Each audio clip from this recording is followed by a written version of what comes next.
Very good. Okay, how about a short talk near a parking lot of ill-conceived purposes or something? I don't know why this thing's here. It's just a turn off. I'm down here by the levee, and I'm going to rotate for you. Down several miles away from the Rancho Grande del Gringo, where I live, where all them upscale mobile homes are. And basically, I think I would qualify as trailer trash. Now, this is the side of my Bay Eagle, my vehicle, and I'm down by what some people would have called, once upon a time, a sand pit. And this is just such a freakish thing to me. I don't know why. I am fascinated with this, but I am. We can observe here a very bizarre phenomenon, but maybe if you're near a municipal area in a desert. So perhaps Tucson has something similar. I don't know. What this is, I'm walking now in a sand bed. It's like, you know, you could shovel this stuff up and sell it by the bag as construction grade sand for, you know, mixing mortar and stuff. It's just pure sand.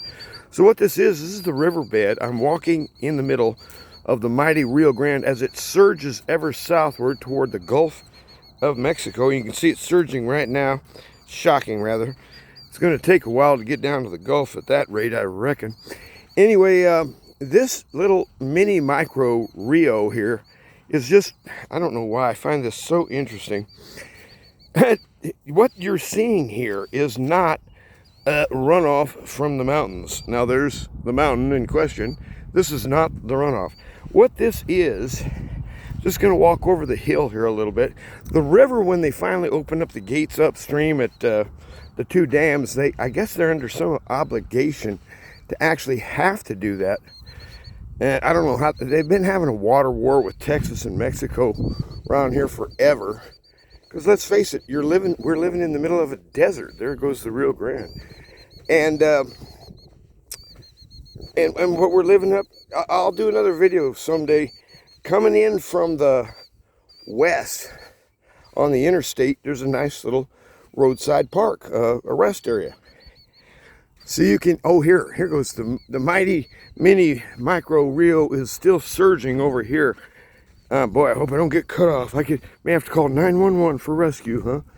Yeah, so anyhow, the water will be running out here. I don't really remember when they opened the gates up there, but both the dams upstream of us are down. So the runoff, I don't know what happened to last winter's runoff, but it apparently vamoosed. You can see right here on the other side, that's a nice walking trail over there. You can see some of the folk. See if I can zoom boom. Biking away. Beautiful day for it down here. I don't know the temperature, but I'm going to guess it's 57 to 60 right now, but clearly making that up. Now you can see here the Rio surges a good deal further southward than that one right behind me. So what this is telling you is that we have an unusual increase in water in the mini micro Rio, which is what I call it. This in New Mexico is normal. What you're looking at is not rainwater. It is effluent, we'll call it, off of the sewage plant, which is upstream. You can't see it from here, but it's north of me. Oh, I think about 1.5 miles or 2. Actually, I can't recall exactly how I relate north-south here. Look at all them birds. I wonder what they're all about. Maybe I'm spooking them by being here. A lot of animals do live down here. I'll see duck, and I guess you can see some of them tall birds. I forgot, not flamingos, but them tall, skinny leg birds. Maybe they are flamingos. Anyway, so it's weird because it does function as a sort of a low-level bosque, but you got to kind of get used to the whiffy factor. Down in here, you can still pick up the fact that this water was recently in close association with, shall we say, some soiled objects, and it frankly smells like shit, which, strangely enough, it should. So, I mean, it's not freakish, and I'm a plumber. I'm not rocked back on my heels, but there's my little truckity. Now I'm going to have to walk around the end of the mighty Rio Grande, see how much further it's surged. But this is just a little walk around down here. Kind of gives you a feel. I like coming on down here sometimes. You know, it's not like getting back to nature. There's civilization right there. That's something called Rassoff Hills, I believe. Don't ask me. I don't know who these people are. And so anyhow, oh boy. It's funny, walking through sand is actually harder than walking uphill. I can't imagine carrying something through here. Or trying, yeah, I can imagine barely trying to push a wheelbarrow. Now, sometimes you can see all these tracks down in here. I've heard stories later on when it starts getting muddied up down here. Some of these mud bog champions here, local and whatnot, will come on down here and promptly get themselves just stuck. I mean, the kind where you got to get a wrecker to pull them back out. Because you can bury yourself up to your axles out here. Once this thing gets nice, thoroughly, soggily, goopy, the sand that I'm walking on, you can dig yourself a hole out here with a four-wheeler real quick. But I was just upstream of this a half a mile earlier when I was trying to decide where to park, and I just had to turn around. The smell was just, ugh. Now, there's really, as far as I can tell, no breeze at all out here. Now, look at all them birds. It's like Birdzilla out here. And Birdzilla, that would be one big bird, I think. Sorry, not many small ones. And so, I just kind of want to give you a feel of what it's like down here. And here's New Mexico all over the place. How to trash a landscape by the locals. Apparently we have a lot of experts in that particular field in this valley. So, another day down by the Rio. I just like to come on down here sometimes because, well, I don't know. Get away from asphalt, you know what I mean? Get away from honkety honk, toot toot noise, and just seems to me there's way too many shiny surfaces. I don't know, glass. I'm seeing reflections of light, reflections all the time when I'm around man-made stuff. Well, yeah, guess what? I'm in a man-made levee right now. This thing is completely artificial.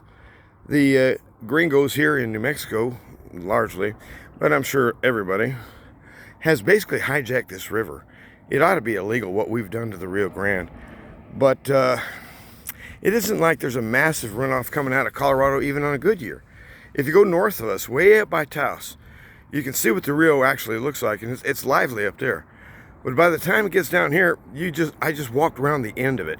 Well, actually, the end of the mini Rio is about I think it's 2 or 2.5 miles south of me. There's another bridge crossing south of me, a little dam down there. Forgot the name of it. By the time you get to the little dam, there's no sign of that thing we were just looking at over there. It just soaks in. It makes it right back into the water table. And so it kind of makes you wonder about water quality and whatnot. But anyway, what's happening here is the water tables are constantly going down. Why? And that thing I was talking about earlier, the roadside, I'll show you sometime. This whole valley here is a completely artificial oasis. It's green, greeny, green. Stop. Why is the stop? Because that's where people stopped living. And so, I mean, we're just dumping jillions of gallons of water on the dirt, and, for golf courses and all kinds of real necessary stuff like that. And we're in a desert. And we just throw away water buku all the time, and folks are moving in. Guess what? It's getting more crowded, larger demand on the table as it drops. And we're going to be looking at a real water issue here. And not only here, but everything south of us all the way down to the Gulf. Both sides of the border, Texas and Mexico, all the way down, because that's what the Rio is. It's the boundary line. And, I mean, I can't really see swimming across this ever being an issue.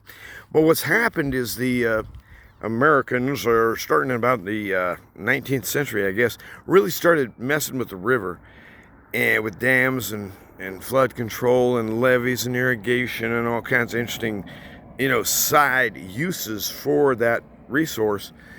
It no longer travels to the Gulf. I mean, it's just this dry sand bed. And that is what they call the Big Rio around here. Really, it is. Now, the Pecos over here on the other side of the state does run, but it's seasonal. It's like a faucet. Turn it off, turn it on, turn it off. And so, you know, this is, when you think of New Mexico, don't think of water features. Please don't. Please don't. There is some water skiing at some of these man-made reservoirs, but guess what? Those reservoirs are going down. A lot of big changes, a lot of strange things. Hey, you guys have a good day. I don't think I'm going to do no more filming today, but if I do, well, I will. But really what I wanted to say was down here, oh, by golly, it's so nice just to stand in through that sandy stuff out there. Just wore my rear end out. I got a sore hip. I guess I'm getting old. And there's a nice parking area on the other side, and you can see how that guy right now is coming in on the levee road. That raised up thing, believe it or not, is water control level, which is stupid. I mean, that's like 18 feet taller than I am or something. I mean, maybe I'm guessing that wrong. Maybe it's only 12 feet higher than I am. But I mean, do you realize how much water that would be? Come on, that would be 20 times the greatest flow this river's seen in the last 100 years. So they kind of, I shall say, overbuilt the levee, I think. But guess what? That's tax dollars at work now, ain't it? Jobs were provided. That's the way to think like a Democrat. Ugh. So anyway, we're going to go bye-bye. Toot, toot. Have a good day. Go do something good and make it unnoticed. It's the best kind. God bless you.